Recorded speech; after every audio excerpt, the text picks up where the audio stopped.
Before She Was Harriet by Lisa Cline Ransome, illustrated by James E. Ransome. Here she sits, an old woman, tired and worn, her legs stiff, her back achy.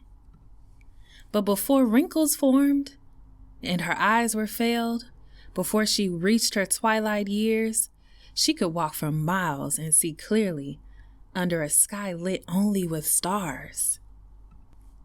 Before she was an old woman, she was a suffragist, a voice for women who had none, in marriages and courts and voting booths. Before her voice became soft and raspy, it was loud and angry, rising above injustice.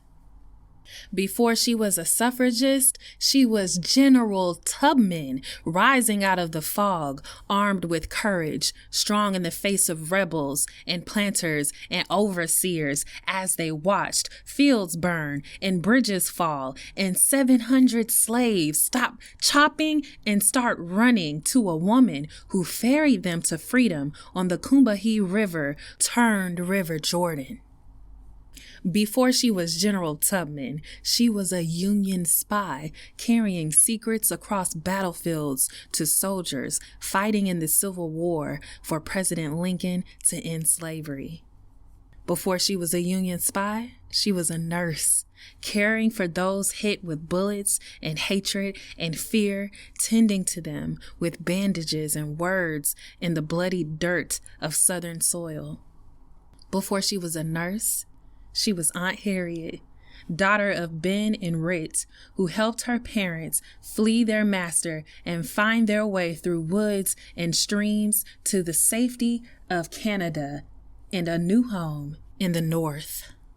Before she was Aunt Harriet, she was Moses, a conductor on the Underground Railroad with no trains and no tracks, just passengers traveling to freedom up north through swamps, past slave catchers, across rivers, under the cover of night.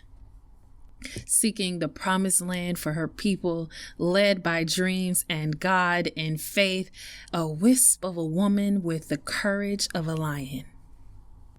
Before she was Moses, she was Minty of Maryland, of one slave owner, and then others who worked her, punished her with lashes, broke her back, but not her spirit.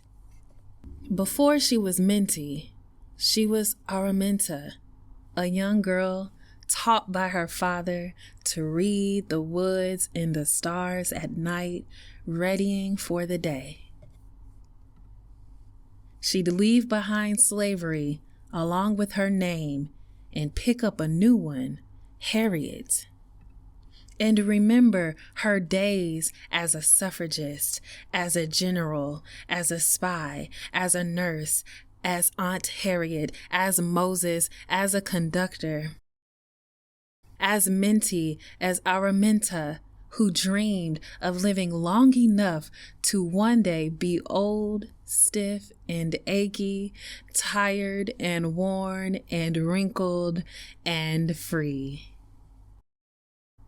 To the guiding force of all women who have led the way through courage, strength, perseverance, and intellect, Harriet Tubman, Sojourner Truth, Fannie Lou Harner, Toni Morrison, Michelle Obama, Viola Davis, Anne Sneed, Ernestine Cline. To Black women who have carried the weight of family and work with grace and dignity.